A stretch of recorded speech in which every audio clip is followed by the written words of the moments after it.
মাহমুদুল্লাহ রিয়াদ মানেই যেন ফিরে আসার গল্প, যে গল্প আন্দোলিত করে কোটি দর্শককে। কেরিয়ারের শেষ লিখে ফেলা থেকে ভারত বিশ্বকাপে দলের সেরা পারফর্মার এবং টি-20 দলে প্রত্যাবর্তন।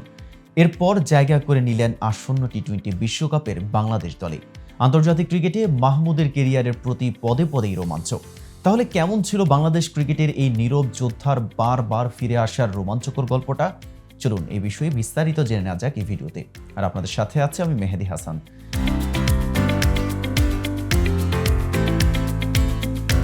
মাহমুদুল্লাহ কেরিয়ারের শেষ দেখার শুরুটা গত বছর ঘরের মাঠে ইংল্যান্ডের বিপক্ষে ওয়ানডে সিরিজ দিয়ে। 3 ওয়ানডেতে তার স্কোর 31, 32 ও 8 এর ধাক্কায় জায়গা হারান টি-20 দলে। এরপর তার কেরিয়ারের শেষ দেখেননি এমন লোকের সংখ্যা হাতে গোনা। ইংল্যান্ডের বিপক্ষে ওয়ানডে সিরিজ থেকে একটা লাইফ লাইন আদায় করে নিতে পারতেন, কিন্তু ভালো করতে পারেননি মাহমুদুল্লাহ। ভারত বিশ্বকাপ খেলতে যাওয়ার আগে তখনকার অধিনায়ক সাকিব আল হাসানও এক সাক্ষাৎকারে ব্যাপারটা নিয়ে কথা বলেছিলেন। সাকিবের কথা অনুযায়ী ওই সিরিজের পর বাদ পড়ার তালিকায় ছিলেন আরেক অভিজ্ঞ ক্রিকেটার মুশফিকুর রহিম, কিন্তু শেষ ওয়ানডেতে 70 রানের ইনিংস খেলে সে যাত্রায় টিকে গিয়েছিলেন মুশফিক। মাহমুদের প্রসঙ্গে ফেরা যাক।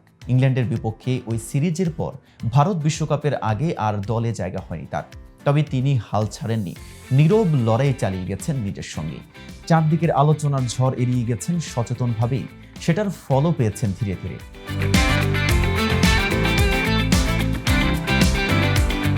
ওদিকে তার পজিশনে যারাই খেলছেন আশানুরূপ পারফরমেন্স দেখাতে পারেননি কেউই। তাই বিশ্বকাপ দলের সবচেয়ে বড় চমক হয়ে চন্ডিকা হাথুরু সিংহের পরিকল্পনায় আবারও ফেরেন মাহমুদুল্লাহ রিয়াদ। বিশ্বকাপেও দলের ভরাডুবির মাঝেও একমাত্র তারা হয়ে জ্বলেছেন তিনি। নামের পাশে একটি করে সেঞ্চুরি আর 50-তে 328 রান, তো সেটাই বলে। তার চেয়ে বেশি রান করতে পারেননি বাংলাদেশের দলের আর কোনো ব্যাটার। চোটের কারণে বিশ্বকাপের পর নিউজিল্যান্ড সফরে যাওয়া হয়নি মাহমুদুল্লাহ রিয়াদের।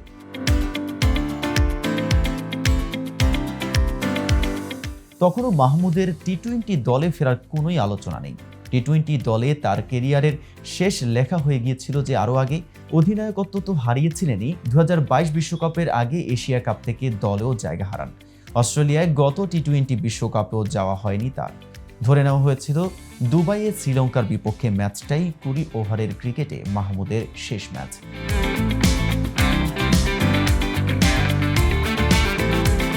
কে ভেবেছিল টি-20 দলেও আবার ফিরবেন তিনি? কিন্তু শ্রীলঙ্কার বিপক্ষে গত মার্চে 3 ম্যাচের সিরিজ দিয়ে 20 ওভারের বাংলাদেশ দলে ফেরেন মাহমুদ। নিজের সামর্থ্যের জানান দিয়ে এবার জায়গা করে নিয়েছেন যুক্তরাষ্ট্র ও ওয়েস্ট ইন্ডিজের টি-20 বিশ্বকাপের দলেও। বয়স 38 পেরিয়ে গেছে আগেই। এই বয়সেও মাহমুদ যেন চিরতরুণ দুর্দান্ত পারফর্মার।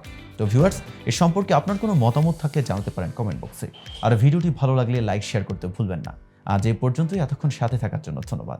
নিত্য নতুন সকল আপডেট পেতে উশারবান স্পোর্টসের সাথে থাকুন।